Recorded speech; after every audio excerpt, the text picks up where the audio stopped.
Welcome back to Shem's Universe. So today, guys, I want to go over how the elites use numerology, because hopefully there's not too much noise. Jesus. Okay. Yeah, so the elites with numerology is an interesting one, because a lot of people, I'm going to go over a few things that people talk to me about in DMs online, just stuff that I see circulating. But the elites use numerology in a very simplistic way that you'd think it's not as complicated as you think. These numerologists and these astrologists out there, what they're going to do is they're going to show you guys things like gematria and all this stuff, which is a very relevant science. But they're going to show it to you in a way where it seems confusing. And then it's like, oh yeah, if you're an expert, you can use this stuff. But if you're not, you can't. You can learn this stuff in one day, right? So that's the thing. It's a matter of just knowing how to move in accordance with different energies. And one sec, how they interplay. So speaking on that, I want to go over a few points today. Elites, for one, will choose when their baby is born, because unlike the regular person who's just having sex, has a baby, that's not good enough for the elites. Like elite level people, I'm talking about like Rockefeller, Rothschilds, like that level. They're going to choose when the baby is born. They're more than likely going to want a baby born that can take over the hierarchy, the company, or what have you. So they're going to make them either like a master number or a number 1 or a number 8 life path. Not saying you guys need to do any of this stuff, but that's what they're going to more than likely do, because they need them to run a conglomerate. So if in order to run some sort of dynasty of that magnitude, you need those sort of authoritarian numbers in order to get it done.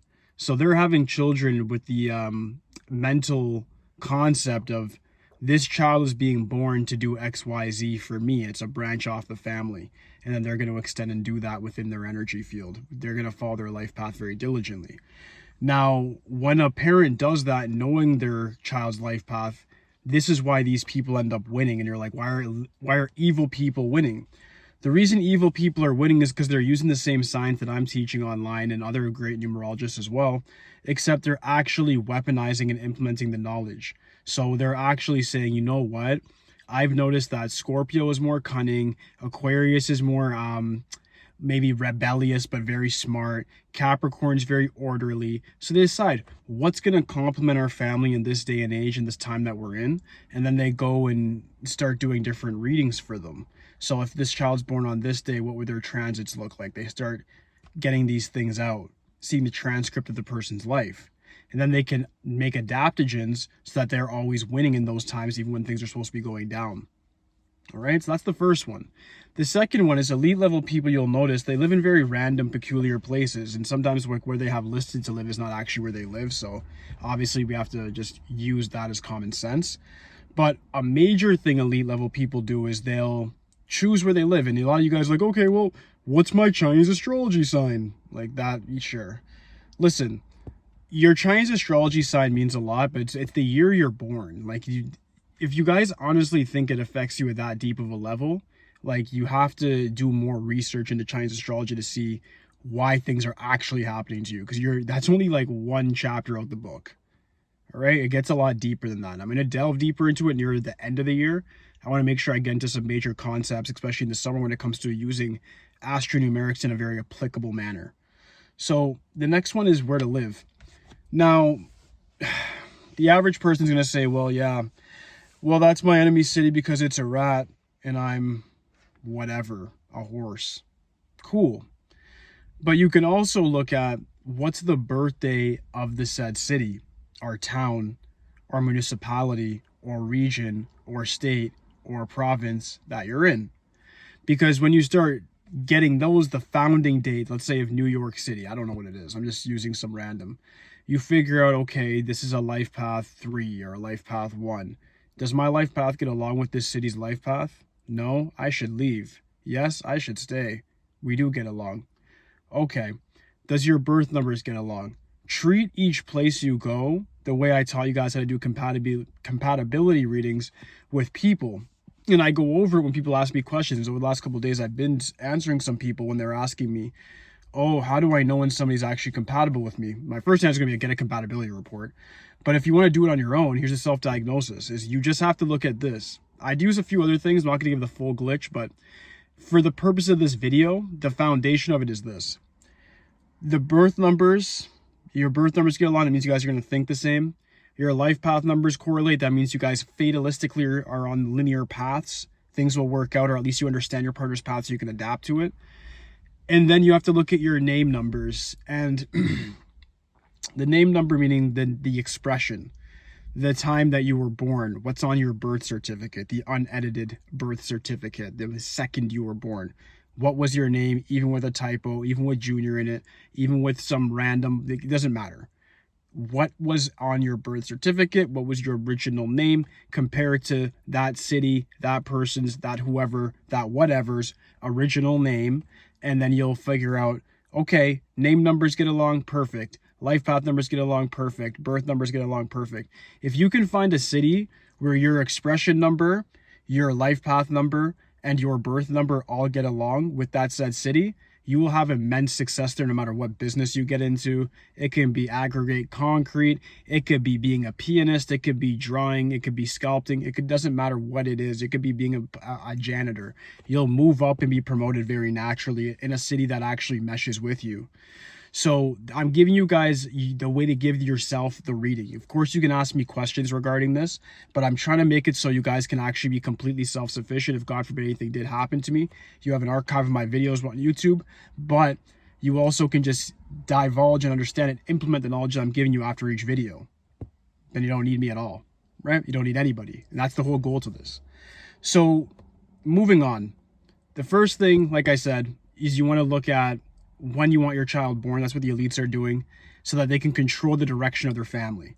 Then they control their location via numerology. Astrology doesn't matter that much for it. Yeah, a little bit. Chinese astrology is a bit applicable, but numerology will supersede all of them by far. By far. So, like I said, if you have those three big actually matching with the city that you're going to, complete success no matter what. It's not debatable. You'll find that your life is actually particularly very easy for you. And if you go across the globe and hunt for that, meaning you go search Tokyo, a city over there, or a town, whatever, you can search wherever, the Asias, the Himalayas, it doesn't matter. As long as you can find a place that actually meshes with you numerologically, you'll be fine. You'll have a lot of compatibility, you'll find a lot of great luck, great friends, etc. Next thing elites do is they don't work with people that aren't compatible with them. So my last lesson at least teaches you this part, so I don't have to go over how you measure compatibility again. Elite level people won't mesh with people that they know that they're not compatible with. So if they know that, like, hey, I'm a life path 8, this guy's a life path 1, light versus dark, will it work out? Maybe. Like, we can both be bosses, but we got to make sure we delegate tasks. So they'll either work with the said person because they know that, okay, even though we have enemy numbers, it's complementary and they're going to cover something in the business that I can't, or they're just going to completely just get away from that person if they view them as a liability or something that's just going to be an extra chore over the time, right? I hope that makes sense. I'm trying to think lastly if I should include this. Sure. For businesses, the same compatibility component I'm talking about, you need to apply to your business as well. Meaning if you want to start a business on a certain day, meaning when you're actually going to register it, not like when you're just doing your first preemptive activity to say you have a business, that's not real. Like, let's say you're starting a YouTube channel. Like, on your channel, it will say when you first published it, when you created it, when you posted your first video, etc. You want to use those specific dates for power. So if you're like a life path 3 or 6 or 9, you want to use things within the heavenly triad to then produce more power to you, right? If you're a life path 1, then doing things on days that add to 1 or on the 10th, 19th, 28th, the 1st itself, and then making sure the life path of the day is in congruence with you, you'll have a lot more luck. So if you're able to develop a business where in which you look at what the name number is going to be of that business, see if it's at least acceptable or at least compatible with your current name number, your current expression number, then draw the bridge with the life path of the day that you're going to start the business and get it registered, and then look at the birth number, of course, of the day as well. So if it's the 28th grade, 17th grade, 5th grade, 14th grade, you know what I mean? Like, you got to look at those things.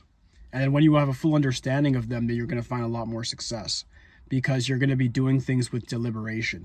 The main difference between the elites and us, the little peasants out here, just scraping by getting dollars, is the elites, they actually understand that everything in life has energy, and they put their energy with a lot of deliberation and focus on a singular task and they move on. It's like a laser beam. So every time that they're operating with this knowledge, like the stuff I'm giving, a fraction of it, and they're using it to control the world. Right? So that's the thing. I don't mean to sound like a conspiracy theorist here, but we know banks are just a cartel that run the world. It's as simple as that, and that's as far as I'll go for this video. But yeah, you just have to understand how to utilize the energy, guys. The last piece of advice I'm going to give you before I go is in respects to the nature of a said business as well. Elite level people also understand that, like, if you're going to have like some arts and crafts business that you're doing something on, like maybe fashion design even, or some sort of arts and crafts, whatever, where people will sell that online, maybe you want to do a 3R6 for the name, as long as it's has compatibility with your current expression number and so forth. You just want to make sure that your business also has a number that's structured around it, that's structured around those said topics. So this is why people will hire somebody like me just to do all this stuff, even though it doesn't, to me, it seems very basic, but to another person might be like, whoa, so how do I figure this part out? That's why even the elites, guys like Elon, when he started Twitter in April, a 4-month of hard work that I had to aid and then bought it for 44 billion, all of those things meant something, right? The way you price things, the way you spend. And the last one that I was super hesitating to go over is when you wake up. Now, this is going to annoy a lot of people because they're going to say, well, I wake up on weekends, I sleep in, or da-da-da-da. Again, what did I just say before about deliberation?